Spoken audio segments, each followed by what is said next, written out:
I'm standing in the middle of my cozy apartment, surrounded by the warm glow of soft lights and the sounds of laughter. It's Thanksgiving, 1 year and 1 month after that fateful night when I was told never to return. But tonight, this place is filled with love and acceptance, a far cry from the toxic environment I once endured. Looking back, I remember the pain and confusion that consumed me after that family dinner.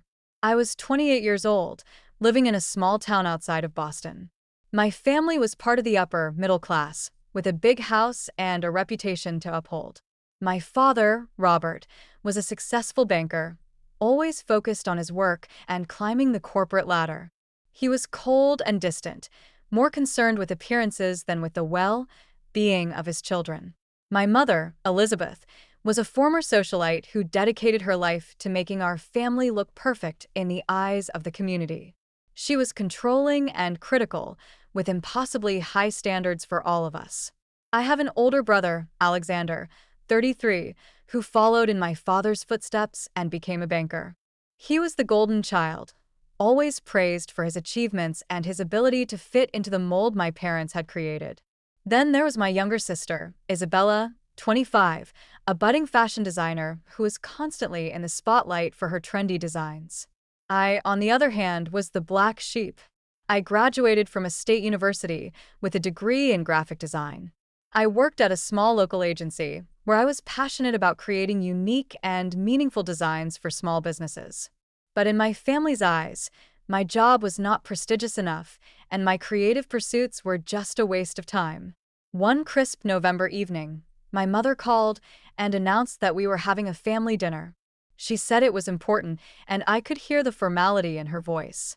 My anxiety spiked immediately. I knew that in my family, important usually meant bad news or a chance for them to criticize me.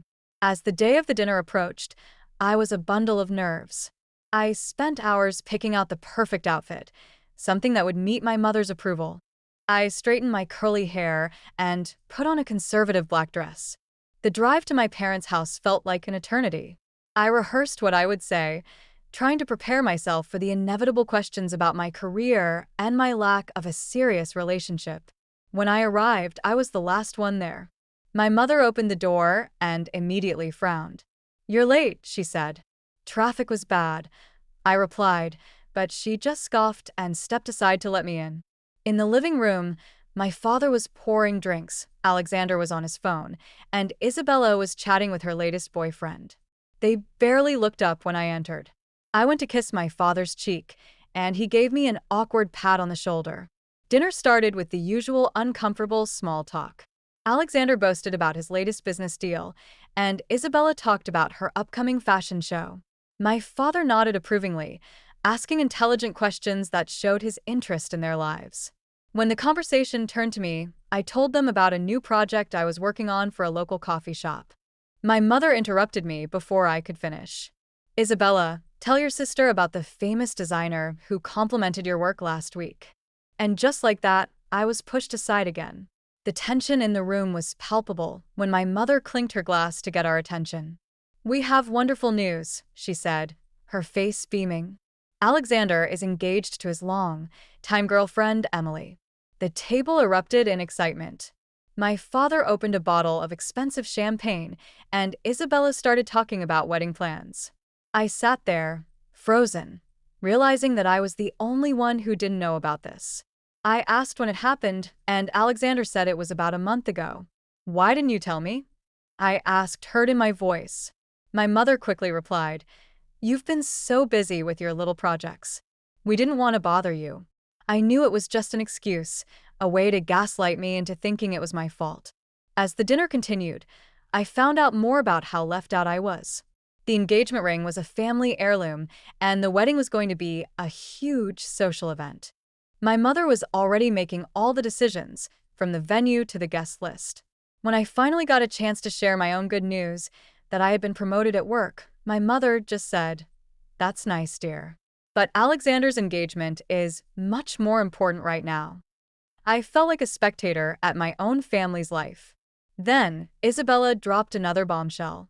She announced that she was moving to New York to work with a top-tier fashion brand. Everyone was excited for her, but I couldn't help but feel left out again. I said, "I'm happy for you, but it seems like I'm always the last to know about these things." My mother snapped at me, "Don't be so selfish. This is a time for celebration." I couldn't hold it in anymore.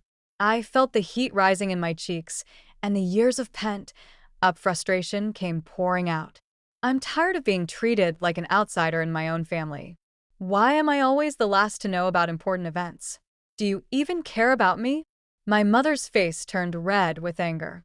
"Perhaps if you were more like your brother and sister, we would pay more attention to you. You're always off in your own world, with your silly designs and your unimportant job." My father chimed in, "Your mother is right. You need to grow up and be more responsible. You're not living up to your potential." I looked at them in disbelief. "My potential? You mean your idea of my potential? I'm happy with my life, with my job, and my creativity. You've never supported me, never respected my choices." My mother's patience snapped. "Get out of this house. You're ungrateful and embarrassing.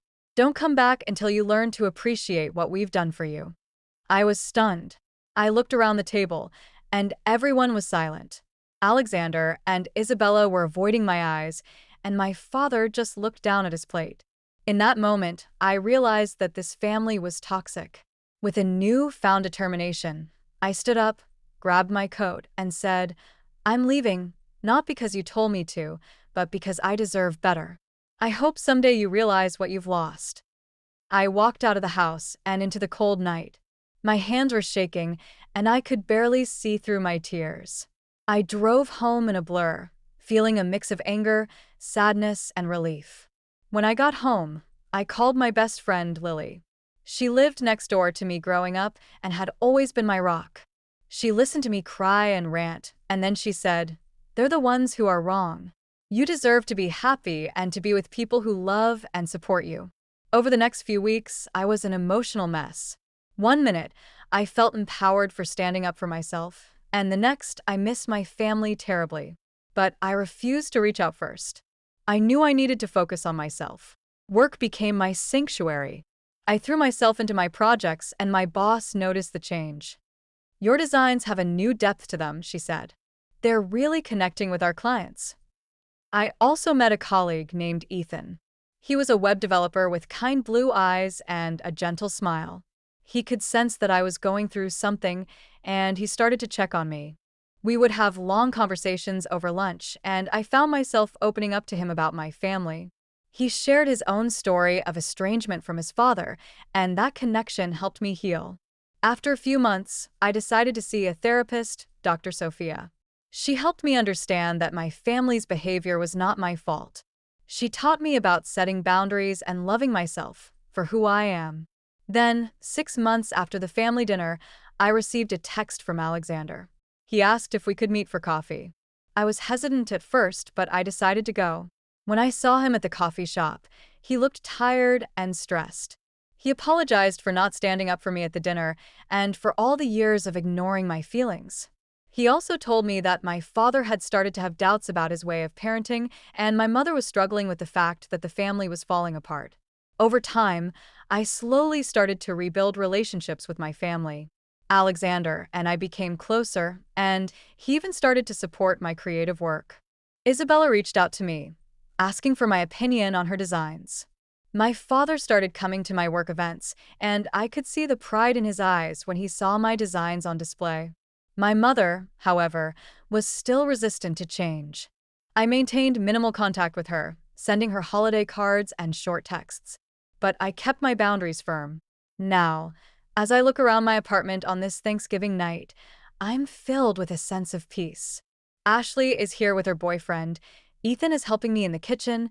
Alexander, his fiancée Emily, and Isabella are all here, along with some of my close friends from work. My father stopped by earlier, bringing a delicious apple pie. I know that the wounds from my past are still there, but I've learned to live with them. I've created my own family, a chosen family of people who love and accept me for who I am. And I've discovered a strength within myself that I never knew I had. Have you ever had to walk away from a toxic relationship to find your own happiness? I'd love to hear your stories in the comments below. If this story resonates with you, Please hit the like button and subscribe to hear more stories of resilience and growth.